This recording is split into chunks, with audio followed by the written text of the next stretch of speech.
Visitare una città d'arte come Firenze è un'esperienza affascinante, un viaggio fra il passato e il presente pieno di sorprese.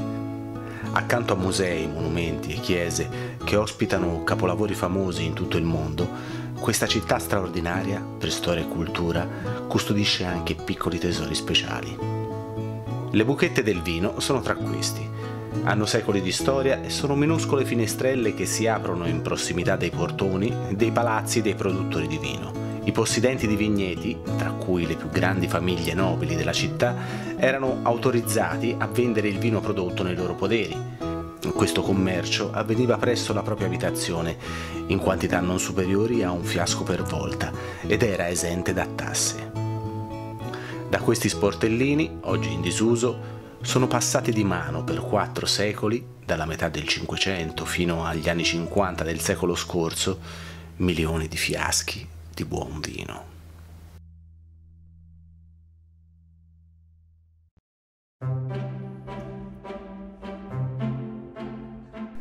L'itinerario alla ricerca delle Buchette del Vino ci porta oggi al di fuori della cinta muraria della città di Firenze.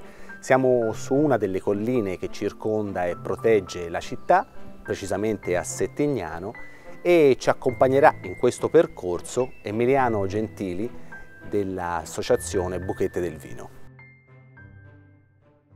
Ci troviamo quindi a Settignano, un borgo che affonda le sue radici fin nell'epoca romana, poi nel 300 è diventato anche luogo di villeggiatura, qui ci trascorrevano dei periodi anche Giovanni Boccaccio. Sappiamo cosa si sa di questo posto. La storia di Settignano si fa risalire, tra realtà e un po' anche leggenda, al secondo secolo d.C., alla fine del 100, all'epoca dell'imperatore Settimio Severo, per cui Settimianus sarebbe stata a indicare la fondazione di questo borgo voluta questo imperatore. Da lì poi, attraverso una corruzione, è diventato oggigiorno Settignano. È vero, è sempre stato un luogo, perlomeno fin dal Medioevo, di villeggiatura delle varie famiglie nobili, borghesi, fiorentine. Il luogo, appunto, citava il Boccaccio abitava in un borgo qua vicino, il borgo di Corbignano, e ancora oggi mantiene intatta questa struttura di borgo tranquillo, ameno, di luogo di villeggiatura. Qui ci troviamo nel borgo di Settignano e siamo dove c'è quella che molto probabilmente non è una Buchetta del Vino, ma ne ha, diciamo, l'apparenza, l'apertura, la forma. Questo restauro di qualche anno fa, di pochi anni fa, è stata risistemata, intonacata e comunque sia riciclata o adattata a luogo per un'immagine sacra, la Madonna col Bambino Gesù.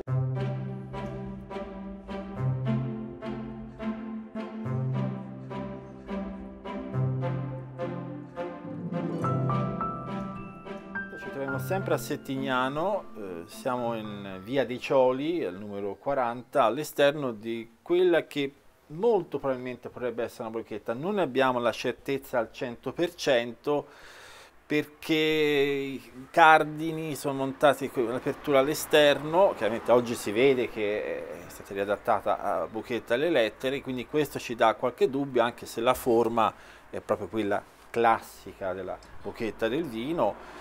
Da qui magari il dubbio era originariamente qui, è stata trasportata da chissà quale fattoria, a casa da signori dintorni. Questo permane. Via dei Cioli, con Cioli, altra dinastia di scalpellini, artisti settignanesi che hanno operato tra il 1300 e il 1600, i più famosi Valerio e Simone Cioli della metà del 1500. Valerio Cioli è quello che ha realizzato la statua allegoria della scultura sulla tomba di Michelangelo. Dal centro di Settignano ci siamo spostati per una serie di piccole stradine che passano attraverso una natura fatta di boschi e coltivazioni di ulive sulla collina successiva. Siamo infatti a Fiesole e più precisamente in quella zona conosciuta come il nome di Borgunto. Cosa ci puoi raccontare di questo luogo?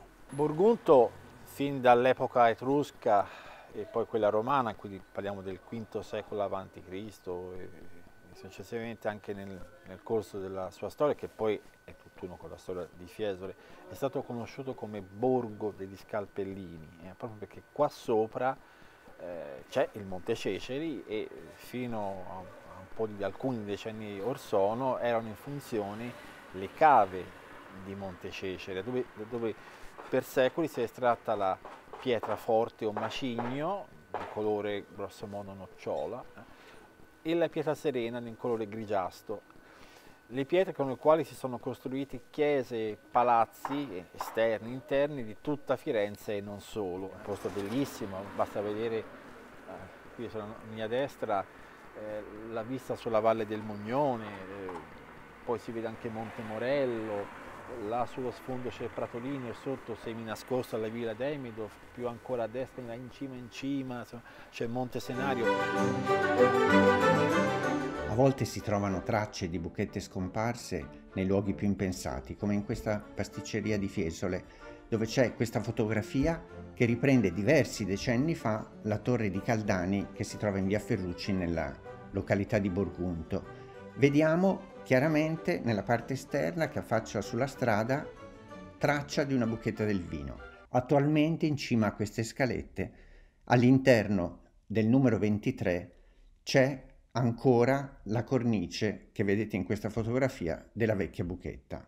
La città di Firenze ha come caratteristica anche naturale il fatto di essere circondata da delle meravigliose colline. Ma che cosa rappresentano? Visto che hai scritto anche un libro su Firenze e le sue colline, le colline di Firenze per questa città.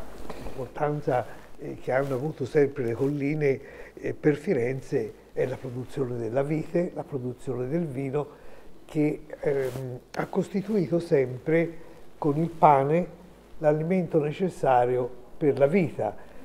Era così indispensabile il vino nella mentalità fiorentina che addirittura negli ospedali alla dieta veniva somministrato anche il vino e dalle colline venivano portati a Firenze, nella città, i famosi fiaschi di vino con dei carichi addirittura a cesta, venivano chiamati così perché erano dei barrocci caricati anche con 2000 fiaschetti di vino.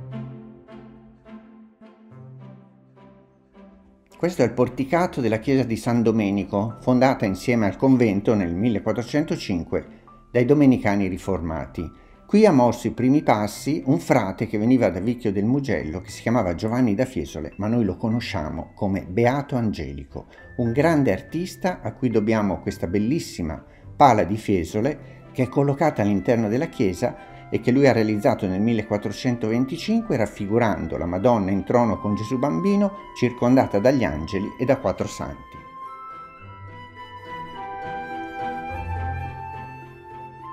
Dal centro di Fiesole, scendendo poche centinaia di metri lungo la via vecchia fiesolana, si arriva qui, nella zona di San Domenico.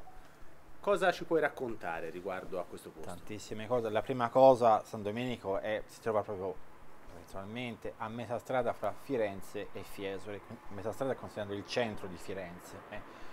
Basti pensare che quando alla fine dell'Ottocento c'era il servizio di omnibus, qua si raddoppiavano i cavalli, poi venne il tram e oggigiorno non c'è più il tram, c'è l'autobus. Una zona anche questa di ville, siamo poi ai piedi del colle di Fiesole. Fra le più prestigiose e più famose, sicuramente un poco più su, c'è la Villa Medici, detta dove Lorenzo e Giuliano Medici sarebbero dovuti essere assassinati, poi sappiamo come cosa andarono, Giuliano fu assassinato nel Duomo, la Villa delle Balze, in questo un po' più su.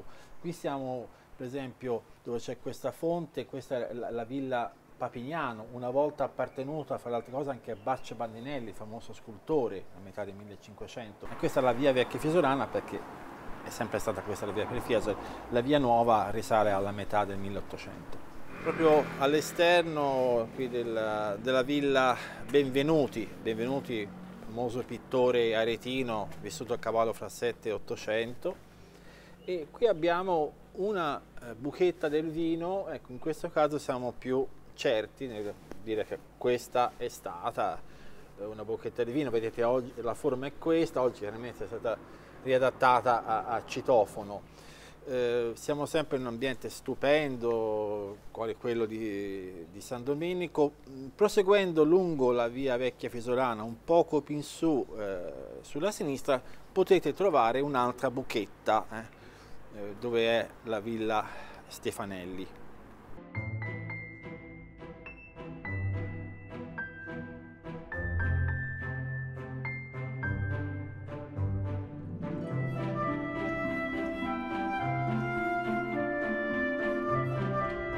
Eccoci, continuando il nostro percorso sulle colline di Firenze alla ricerca delle buchette del vino.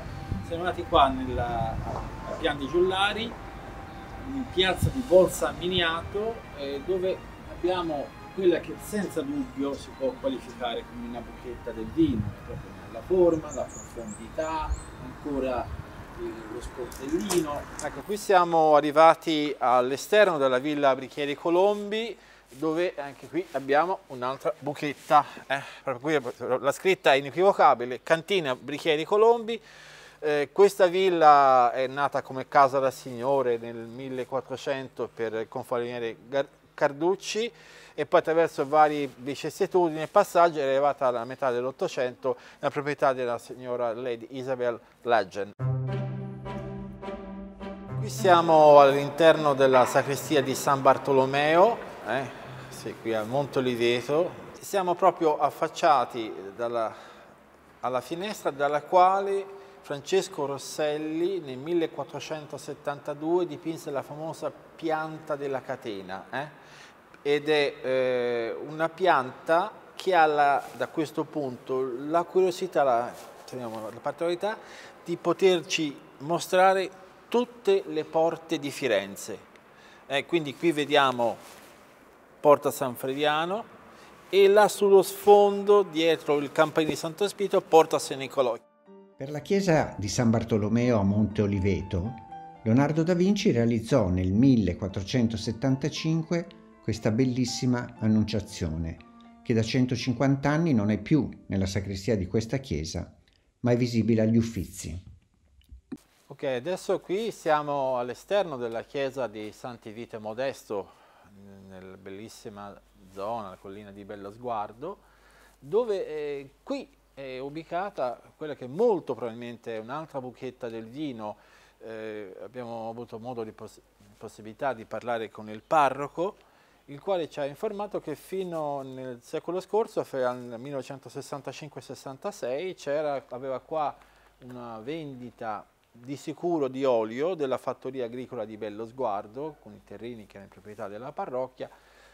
Riteniamo anche ragionevolmente probabile che ci fosse anche qualche forma di vendita anche in parte di vino. Il nostro giro sulle colline di Firenze è terminato e ci salutiamo con questa bellissima veduta della città dal Poggio Imperiale con la collina di Arcetri in primo piano.